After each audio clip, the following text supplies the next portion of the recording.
Olá pessoal, sejam bem-vindos ao canal. Eu sou o professor João Batista e para quem não me conhece, eu sou docente do ensino superior e também atuo na pós-graduação já desde 2013, ou seja, ministrando disciplinas no mestrado e doutorado e também orientando alunos de pós-graduação. E ao longo desses anos todos, eu já recebi várias perguntas em sala de aula, também por e-mail ou pelo WhatsApp, que eu acho que são dúvidas recorrentes de todos os alunos que estão ingressando em programas dessa natureza. Então, separei aqui algumas perguntas para comentar as respostas com vocês. Então, vamos lá. E a primeira pergunta é a seguinte: preciso dominar um idioma estrangeiro? Por que tenho que fazer exame de proficiência se as aulas serão em português? Bom, então, apesar de você estar regularmente matriculado num curso de pós-graduação, mestrado, doutorado no Brasil e o nosso idioma oficial ser a língua portuguesa, você mesmo assim precisa fazer testes de proficiência. Para o mestrado, um teste, e para o doutorado, 2 testes, ou seja, 2 línguas diferentes, para que você tenha domínio do idioma para a leitura técnica dos artigos científicos. Ou seja, é sempre bom oxigenar a tua escrita com produções científicas estrangeiras. Afinal de contas, tudo aquilo que é produzido de maneira inédita é primeiramente publicado em língua inglesa e depois é que esse trabalho vai sendo traduzido para outros idiomas. E a segunda pergunta diz assim: posso ministrar aulas em escolas após a conclusão do curso, já que o mestrado é um nível superior à graduação? Não. Na verdade, somente quem pode ministrar aulas em escolas são aqueles que realizaram uma licenciatura, pedagogia, história, geografia, e assim eles vão atuar nos níveis específicos da sua habilitação. Quem faz o mestrado está habilitado para a pesquisa e está habilitado também para o ensino em nível superior, mas não na educação básica. E a terceira pergunta diz assim: por que tenho que fazer um artigo científico para sair do programa, já que tenho que fazer a dissertação?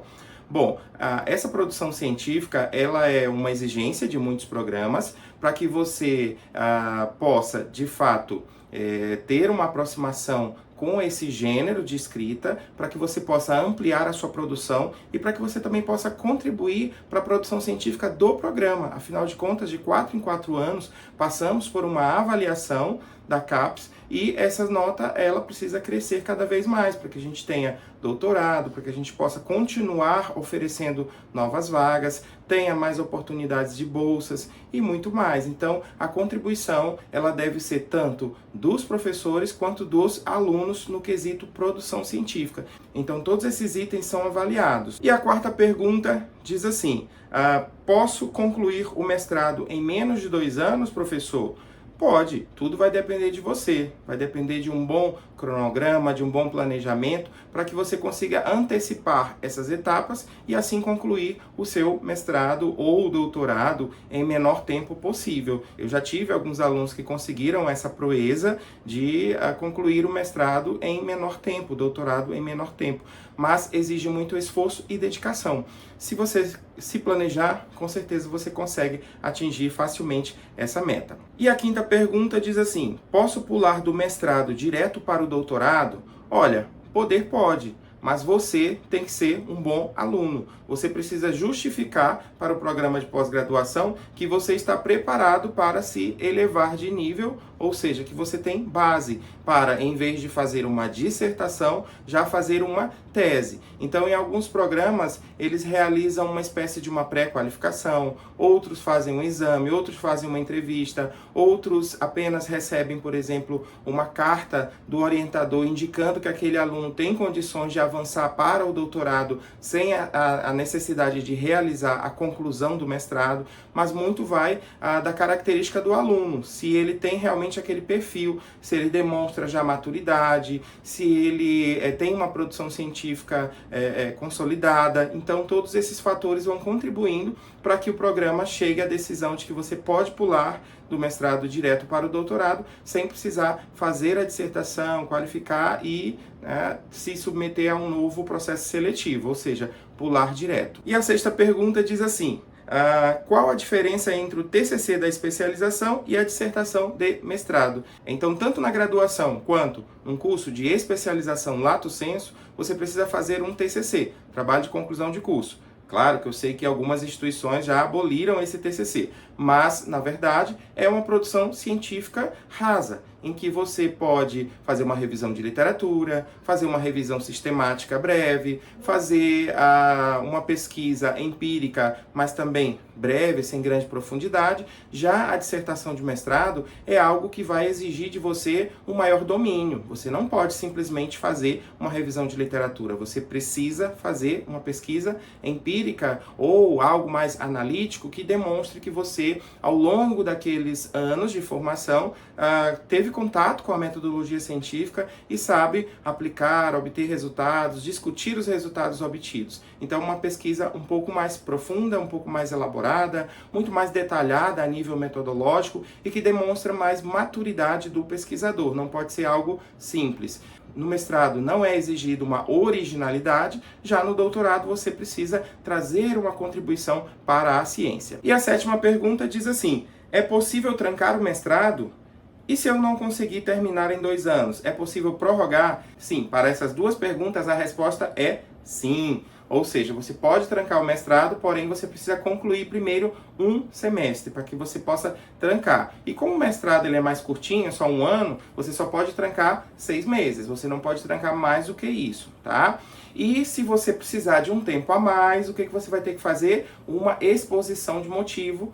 Essa exposição ela vai ser avaliada pelo colegiado do curso e, se for aprovado, você vai ganhar um tempo a mais, ou seja, 30 dias a mais, 3 meses a mais ou até 6 meses a mais. Se você for bolsista da CAPES ou do CNPq ou de uma fundação de amparo à pesquisa, aí no caso, a grande maioria das instituições elas não permitem com que o bolsista possa ter esse alargamento de prazo. Por quê? Se você já recebe uma bolsa para você se dedicar apenas ao estudo, como é que você não conseguiu concluir em tempo hábil? Então é estranho, né? Então, geralmente as instituições elas não permitem com que os bolsistas tenham um alargamento de prazo. Mas se você não é bolsista, aí sim, na maioria das situações, o programa ele concede sim, ele analisa a sua exposição de motivos e concede esse alargamento. Aí outra pergunta também muito recorrente é a seguinte: posso aproveitar as cadeiras da especialização ou da graduação aqui no mestrado? Não, gente. As cadeiras cursadas na graduação, elas estão em nível de graduação. As cadeiras cursadas em especializações estão no nível das especializações. E as cadeiras cursadas no mestrado estão no nível stricto sensu. Então, eu não posso aproveitar uma cadeira de um nível para outro, somente do mesmo nível. E fique atento também ao prazo. A grande maioria das instituições, elas estabelecem um período, ou seja, somente disciplinas cursadas até 2 anos, até 3 anos, até 5 anos. Então, cada instituição tem ali as suas regras. E outras, elas não levam isso em consideração e aceitam, né, até um tempo a mais, mas sempre no mesmo nível. E a 9ª pergunta diz assim: qual a diferença básica entre a qualificação e a defesa? Bom, a qualificação é quando você vai mostrar o seu projeto de uma maneira mais alargada. Geralmente você já tem ali 1 ou 2 capítulos teóricos construídos, você já tem ali os seus instrumentos de pesquisa e está pronto para ir para o campo. Ou está com o trabalho a meio, ou seja, na metade do caminho. E aí você submete ele à banca para ver o que a banca tem ainda de sugestão. Se você pode avançar, ou se você precisa recuar, modificar alguma coisa. Então a qualificação é um processo fundamental, muito importante. E eu sempre digo que se numa qualificação ninguém disser nada, disser que está tudo muito bem, não confie. Por quê? Porque é de fato o momento para você receber as sugestões e as críticas sobre o seu trabalho. Eu sempre digo que é muito mais duro, às vezes, para o aluno a qualificação do que a defesa. Porque na defesa o trabalho já está pronto, a banca não pode fazer muita coisa. Ela vai dar algumas sugestões, alguns encaminhamentos, que muitas vezes vão ser utilizados mais para a produção científica do que para o trabalho em si. Porque não tem mais como você voltar e realizar novas coletas para incluir no trabalho. Há como fazer pequenos ajustes, mas coisas mais densas, mais sérias, não há como fazer modificações. Então a qualificação termina sendo muito mais importante para o aluno, já que ele vai receber ali grandes contribuições para o avanço do trabalho. Então são níveis diferentes em que numa primeira etapa você recebe sugestões para a continuidade e na versão final você recebe ali algumas críticas, algumas sugestões para o depósito final e principalmente encaminhamentos para a produção científica, ou seja, para transformar a dissertação ou a tese em artigos e capítulos de livros. A 11ª pergunta diz assim: Professor, eu já ouvi falar em doutorado sanduíche. Existe o mestrado sanduíche? Bom, então o que é o doutorado sanduíche? É quando você vai fazer 6 meses, 1 ano do seu doutorado em outro estado ou outro país. Então você é acompanhado por um supervisor que vai te auxiliar na condução daquela pesquisa ao longo daquele tempo. Então é uma experiência muito interessante, muito enriquecedora, e quando o teu trabalho tem tudo a ver com aquela localidade, aquela instituição, às vezes você tem acesso a bibliotecas, a materiais, a locais que são de extrema importância para a tua pesquisa. Então o doutorado sanduíche é uma experiência maravilhosa. Então, tendo o doutorado 4 anos, passar 1 ano, 6 meses em outro estado ou em outro país, é plenamente possível, porque o curso ele é longo, 48 meses. Já o mestrado ele é muito rápido, então são apenas 24 meses, sendo que os primeiros 12 você está ali preso com as disciplinas. O segundo ano você tem que, às vezes, fazer o estágio, fazer a produção científica e ainda a dissertação. Então é tudo muito rápido, então não tem muito espaço para mestrado sanduíche. É possível que você faça um estágio de 1 mês, 2 meses em alguma localidade para a coleta de dados, mas na verdade o mestrado sanduíche ele não existe. O que pode existir é esse intercâmbio, essa visita de estudos, esse aprimoramento ali de um certo tempo em alguma localidade, caso realmente seja extremamente necessário. Caso contrário, está abortada essa ideia, visto que o prazo é muito curto. Então deixe para o doutorado para que você possa realmente fazer um estágio aí de longa duração, 6 meses, 1 ano em outro estado ou em outro país. E a 11ª diz assim: ganhei uma bolsa da CAPES. É possível concorrer a uma bolsa da Fundação de Amparo à Pesquisa ou do CNPq?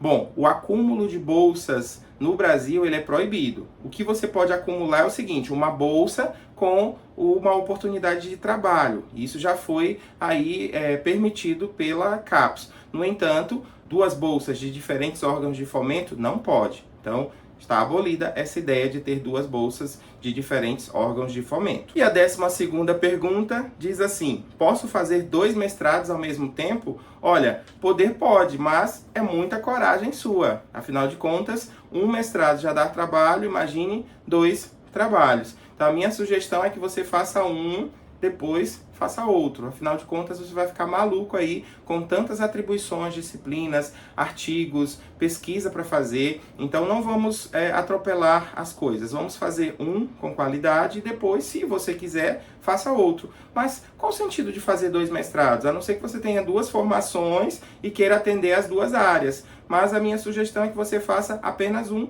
e depois avance para o doutorado. É sempre importante você avançar e não ficar sempre no mesmo nível de formação. Então, 2 mestrados na mesma instituição não pode. Por exemplo, 2 mestrados em universidades federais não pode.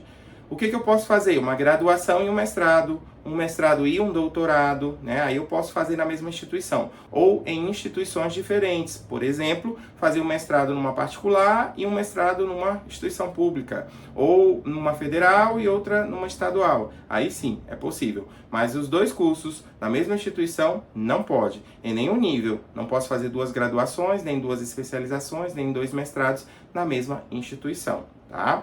E a pergunta final é como manter a saúde mental no mestrado. Então, para muitos alunos, o mestrado é um período muito tortuoso, afinal de contas, é um nível bem elevado, que vai exigir muito de você, que vai, de certo, testar toda a sua inteligência emocional, vai testar também a sua capacidade de relacionamento, a sua gestão do tempo, e nem todo mundo está preparado para esse turbilhão ao mesmo tempo. E algumas pessoas terminam entrando em colapso, ficando muito nervosas, ficando depressivas e terminam por não ter o mesmo rendimento que teria num outro curso de outro nível que não exigisse tanto.